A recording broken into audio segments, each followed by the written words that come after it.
नमस्कार दोस्तों। कैसे हो आप सब? आई होप आप सभी अच्छे होंगे दोस्तों। दोस्तों, आप सभी को पता है कि आरआरबी ग्रुप डी के एग्जाम जो है 10 फरवरी को खत्म हो चुके हैं। ठीक है दोस्तों।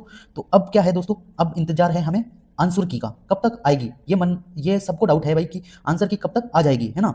तो और इसकी एक्सेप्टेड कट ऑफ क्या रहने वाली है भाई। मैंने इतने अटेम्प्ट किए हैं, मैं सेफ हूँ या नहीं हूँ, मुझे पीईटी की तैयारी करनी चाहिए या नहीं करनी चाहिए। ये वीडियो जरूर देखें दोस्तों, आपका डाउट क्लियर हो जाएगा। ठीक है दोस्तों। तो सबसे पहले बात करेंगे दोस्तों, तो आंसर की कब तक आएगी। तो दोस्तों आंसर की जो आएगी ना दोस्तों, जैसे 10 फरवरी को एग्जाम सभी के ऑलमोस्ट खत्म हो चुके हैं। ठीक है।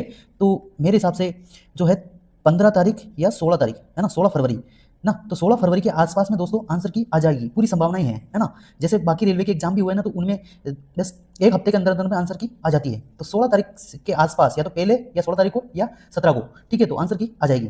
ठीक है। और अब बात करेंगे कट ऑफ की। भाई आपके इतने नंबर बन रहे हैं, तो आपको इस पीएटी की तैयारी करनी चाहिए या नहीं करनी चाहिए, है ना, सारी बात करेंगे भाई।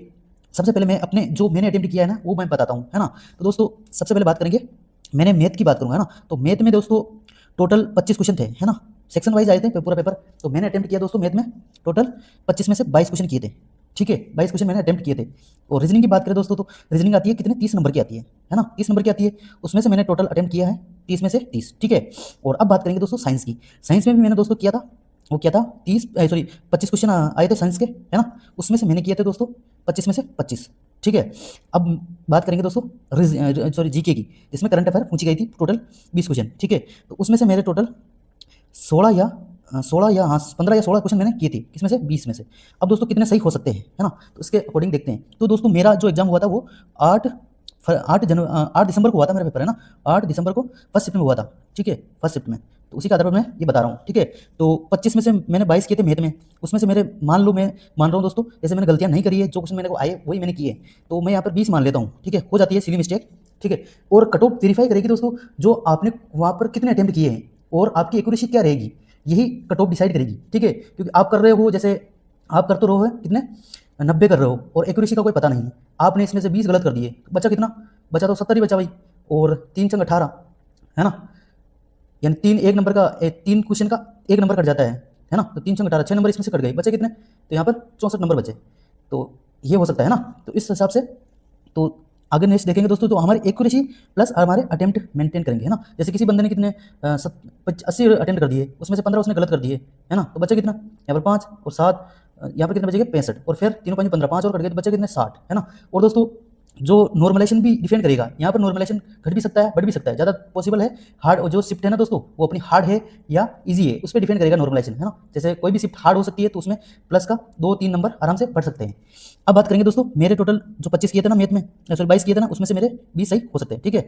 अब रीजनिंग में बात करें, रीजनिंग में मैंने कोई भी ऐसा क्वेश्चन नहीं है जिसमें मुझे डाउट लगा। ठीक है।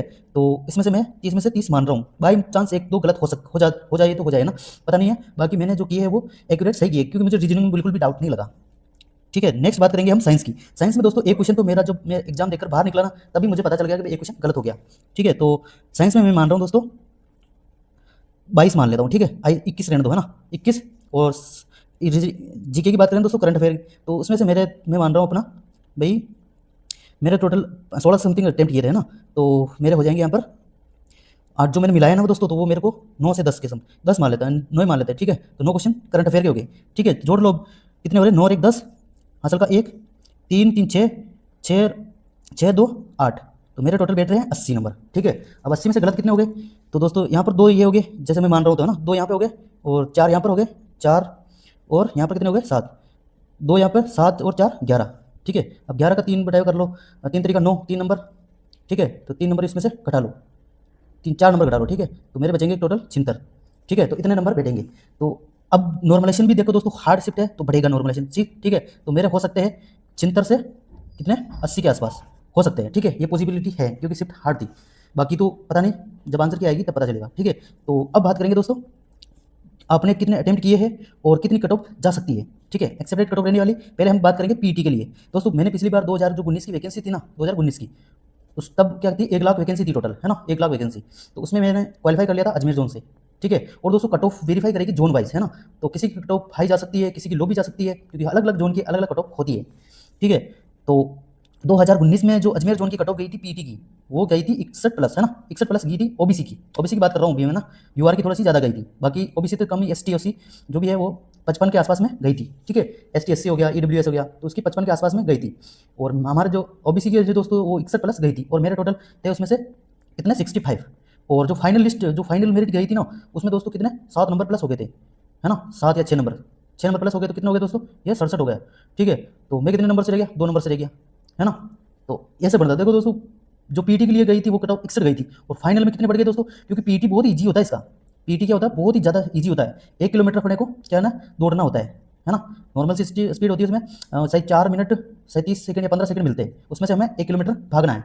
और हमें क्या करना, 35 किलो का जो वजन है, 35 के जी का ना, 1 किलोमीटर है, ये 35 के जी का जो वेट है अपने कंधे पे रखना है, और 100 मीटर उसमें दौड़ना है, 100 मीटर चलना है बस कंधे पे रखें, तो वो आराम से इजीली कर सकते हो। और रनिंग भी आप इजीली कर सकते हो, ठीक है। इसमें कोई भी फेल नहीं होता है, बहुत कम चांस में होता है, जो जाता नहीं है ना वही फेल होता है, बाकी बहुत ही रेयर चांस में फेल होते हैं, ठीक है। तो यहाँ पर दोस्तों देखो कितनी बढ़ गई, 6 नंबर बढ़ गई, है ना। तो अभी भी ऐसा ही होगा, आराम से 7 नंबर या 6 नंबर प्लस चलेगी कट ऑफ। तो जो पीटी क्वालीफाई कर लेगा और अच्छे नंबर है, वो अभी से स्टार्ट कर दो, जिसके नंबर बैठ रहे हैं अच्छे, उसको लग रहा है भाई कि हमारा हो जाएगा, तो अभी से पीटी की तैयारी स्टार्ट कर दो, कोई दिक्कत वाली बात नहीं, आराम से हो जाएगा। तो अब बात करेंगे दोस्तों कट ऑफ की, है ना। तो भाई कट ऑफ क्या रहने वाली है, तो दोस्तों कट ऑफ रहने वाली है यूआर के लिए सबसे बताऊंगा। और ये दोस्तों है ना, जो ये बिना नॉर्मलेशन की है, नॉर्मलेशन की अलग हो सकती है ना, कि बिना नॉर्मलेशन के जो आपके अटेम्प्ट है ना उसके आधार पर है। और दोस्तों आपने कितने अटेम्प्ट किए वो भी बताना, है ना। आपने कितने अटेम्प्ट किए वो भी बताना, है ना, जरूर बताना दोस्तों, कमेंट करना, ठीक है। तो दोस्तों यूआर की कट ऑफ रह सकती है बिना नॉर्मलेशन की 70 से, पीटी की बात कर रहा हूँ मैं भी, है ना, पीटी की जो अपनी फिजिकल एफिशिएंसी टेस्ट होता है ना, उसकी बात कर रहा हूँ, ठीक है। तो उसकी जो यूआर की कट ऑफ रहती है वो 70 से 72 के बीच जो पीटी की कट ऑफ रह सकती है, ठीक है, अनुमानित। और दोस्तों ओबीसी की बात करें तो उसकी रहेगी 66 से 70 के बीच में, है ना। ये एक्सेप्टेड कट ऑफ है जो बिना नॉर्मलेशन के, है ना। इसमें नॉर्मलेशन में बढ़ भी सकता है, घट भी सकता है, ठीक है, दो दो नंबर प्लस माइनस देख लेना, ठीक है। और बाकी जो ईडब्ल्यूएस की बात करें ना दोस्तों, तो उसकी पीटी की कट ऑफ रहने वाली है कितनी, 64 से 68 के बीच में, है ना, उसके बीच में ही रहेगी। पिछली बार भी यही अंतर था, ज़्यादा डिफरेंस नहीं होता है ओबीसी और ईडब्ल्यूएस में।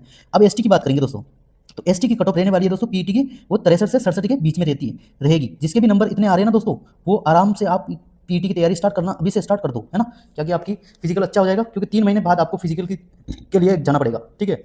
उसके लिए भी मैं वीडियो लेकर आ जाऊंगा भाई, आपको फिजिकल में क्या करना है क्या नहीं करना है, ठीक है, कैसे क्वालिफाई किया मैंने 2019 वाला जो 2022 में हुआ था ना, तो मैंने क्वालिफाई किया है, पीटी भी क्वालिफाई किया है, ठीक है। मैं एडमिट कार्ड दिखा दूंगा मैं अपना, ठीक है। तो उसमें क्या करना है क्या नहीं करना मैं बता दूंगा, ठीक है। आपने यदि हमारे चैनल को सब्सक्राइब नहीं किया तो सब्सक्राइब कर लीजिए दोस्तों, आप वीडियो देखते हो और सब्सक्राइब नहीं करते हो, या थोड़ी सा सब्सक्राइब कर लिए हुए हो थोड़ा ना जाएगा, आपको सब्सक्राइब कर लीजिए प्लीज़, आपके लिए ऑथेंटिक और रियल जानकारी मैं यहाँ पर लाता रहूँगा, ठीक है। तो एसटी की बात करेंगे दोस्तों, तो एससी की जो रहेगी 63 से 67, जिनके इतने नंबर है वो पीटी की तैयारी अभी से स्टार्ट करना शुरू कर दो, ठीक है।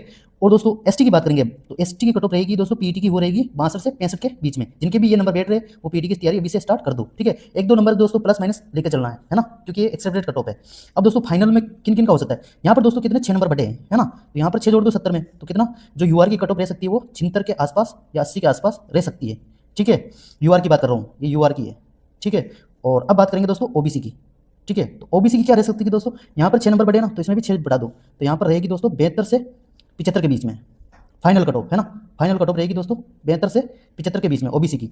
और अब बात करेंगे दोस्तों ईडब्ल्यूएस की, है ना, तो इसकी कट ऑफ क्या रहेगी, इसमें भी 6 जोड़ दो, तो कितना हो जाएगा यहाँ पर 70 से 74 के बीच में इसकी कट ऑफ रहेगी, ठीक है। ओबीसी की रहेगी 72 से 75। भैया देख इतने नंबर बैठ रहे हैं ना, तो आप बताइए बट मतलब आपका सिलेक्शन श्योर है ना, हो जाएगा।